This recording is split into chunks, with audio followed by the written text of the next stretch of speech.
I know good people, I have good friends, but if I want to do something better with my life and my son's life, I have to come back to Mexico, because in here there is no life.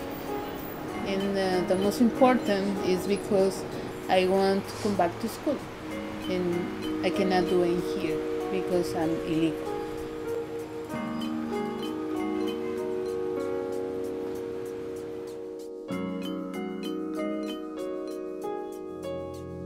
Hi, my name is Virginia. I'm from Mexico City. I'm 34 years old. I have a son. He's 16 years, and I'm a single mom. I came to New York, or the United States, because my son's father decided that. So actually he decided for me. But at that time, I was in love. I love him. So that's why I came here, to have a family, to be like a family, together.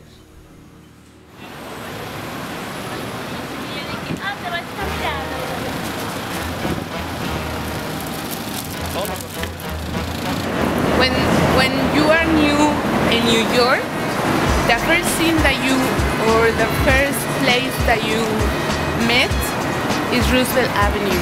Why? Because all the Mexicans are here. For us, Roosevelt is like Manhattan, you know?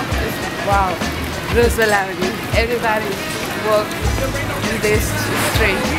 This is kind of ghetto because you can find bars, for sure alcohol, drugs, if you need drugs, even fake IDs. You can find everything in Roosevelt Avenue. Yeah, you can find social security here. We have our Mexican consul here in Roosevelt Avenue. When I started knowing different cultures, I thought that this is not the best for my people. This is the worst. Because you can find in Roosevelt Avenue is all bad. You know? You can see the streets, the garbage on the street, the people walking without job, doing nothing. In Mexico, all the people think that when you are here, you see money everywhere, dollars, floor. You know, the trees comes with the money already, and that's not true. It was 13 years ago, so I'm 34 now, so I was 21 at that time. And I came here in July. At that time I was young, and I thought that doesn't matter if we were in Mexico or United States or Japan or whatever countries, but if we lived together, that was the most important thing, because we were a family.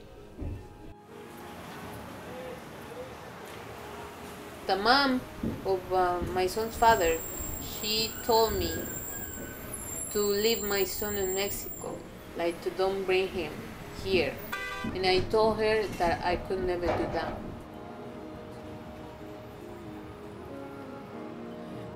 I started working in Roosevelt Avenue, Mexican places.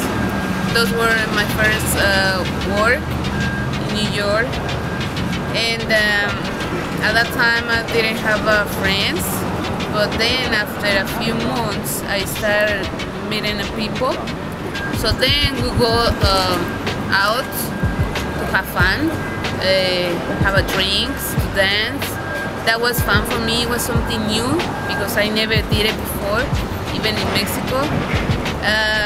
So at that time I thought that I was living the life, no? It was the best. And I was drinking a lot. I took drugs, and I was part of Roosevelt. But after maybe 2 years doing all the stuff, I changed my mind. Bad things happened to me, bad experience. One person told me just too straight. He told me you are a drug addict. Nobody's gonna love you if you are keeping doing the same thing. And so I feel bad for that, and I start changing for that and because for my son. Because my son was like 6 years old, so I thought that it was a good time to change my life, to do something better for him and for myself. So when I was 9 in Modern Roosevelt, because I changed my work, I started working in Manhattan. I stopped drinking, I stopped taking drugs,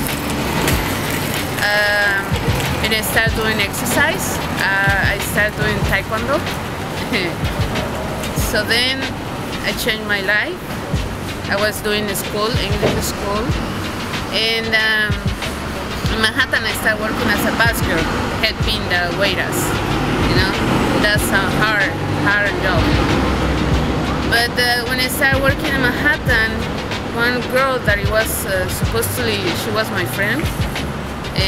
One night she made me feel very bad because we were in a party and she was talking with the American girl, and then I went to them like to talk, and she told me no, just get out, go to the other side because you don't speak English. So, and she was my friend. So at that time I said, you know what, I had to learn English. So yeah, I went to the school. Maybe my English is not really good, but it's better than a few years ago, much better. And yeah, so I changed my life. And in a few, maybe a year after that, I started working as a waitress, and everything becomes better.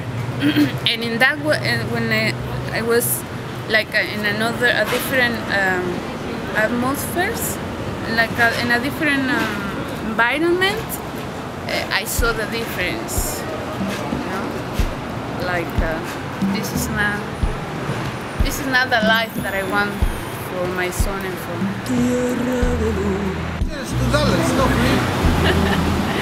Okay, 80% of the people here speak Spanish, and I think it's better if you learn English too, because in that way you can find a better job, and even you can defend yourself.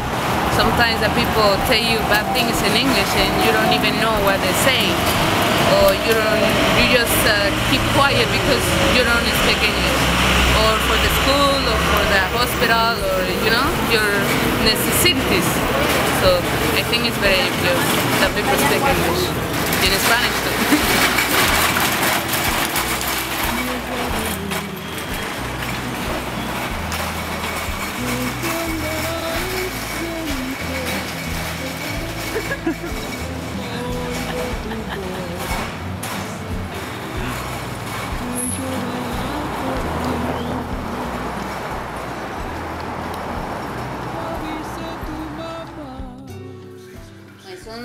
Father, he decided to come here because he said that he didn't make enough money in Mexico. He said that, which I think is not true, because both we were working. His problem was that I was making more money than him, so that's something that he didn't approve, he didn't like. So supposedly that was the reason that he came here, to make more money. But I think that he was escaping from the responsibility of the family.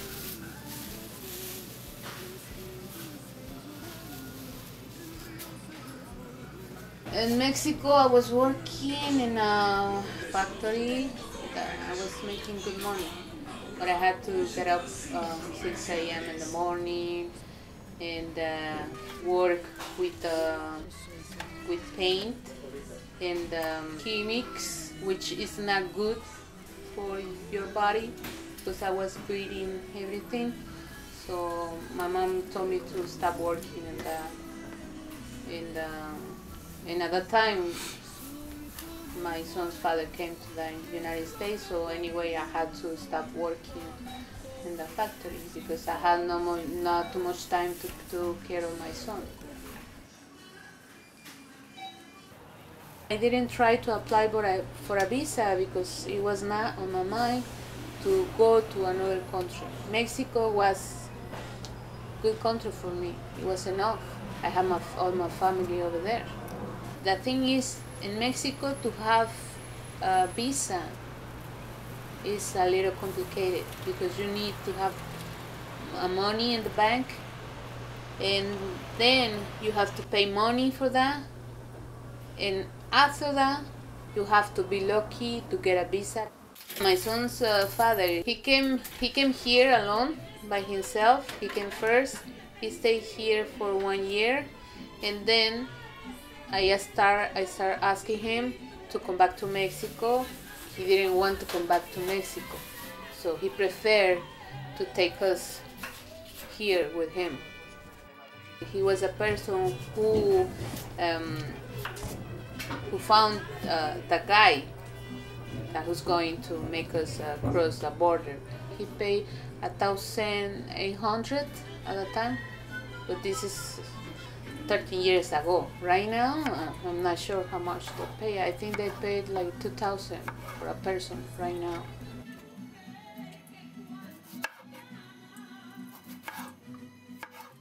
When I crossed the border, it was easy, and we did it in just 1 day. We fly from the Mexico City around 6 a.m. in the morning. We fly to Tijuana. That's a country that is close to the border of the United States. And then we traveled by bus. We took a bus. We traveled maybe for 3-4 hours to Mexicali. That's another city close to Tijuana. And then in Mexicali we stay in a motel for like an hour. So this guy took us by walking. We walk maybe for like 30 minutes, and I remember that I was scared, and because the guy told us that if you see helicopter flying on top of us, you have to hide, like down the land. So, and he said, don't move.